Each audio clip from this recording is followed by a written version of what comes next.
आज हम सीखते हैं वॉशिंग मशीन की वायरिंग कैसे होती है। ये देख सकते हैं उल्टी सीधी मोटर घूमती है, एक तरफ इस तरफ और एक इस तरफ। ओके, इसके अंदर भी 3 वायर होते हैं फैन की तरह। ओके, तो ये कैपेसिटर के 2 वायर हमें चॉइस करने हैं, तो कौन से वायर हैं वो मीटर की मदद से आसानी से पता कर सकते हैं।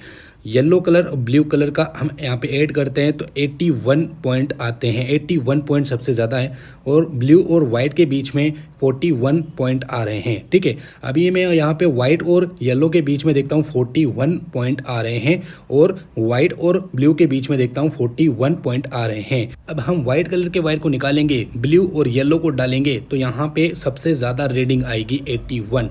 तो यहाँ पे 81 आ रहा है, तो मतलब यही दोनों वायर कैपेसिटर के सबसे ज़्यादा रीडिंग वाले कैपेसिटर के ही होते हैं। अब हम न्यूट्रल के अंदर डालते हैं व्हाइट कलर का। अब यहाँ पे इन दोनों के अंदर अलग अलग फेज देंगे, जैसे कि येलो में देते हैं तो राइट साइड में घूमती है मोटर, सीधी घूमती है, और यहाँ पे ब्लू में देते हैं तो उल्टी मोटर घूमती है। इस तरह से टाइमर काम करता है।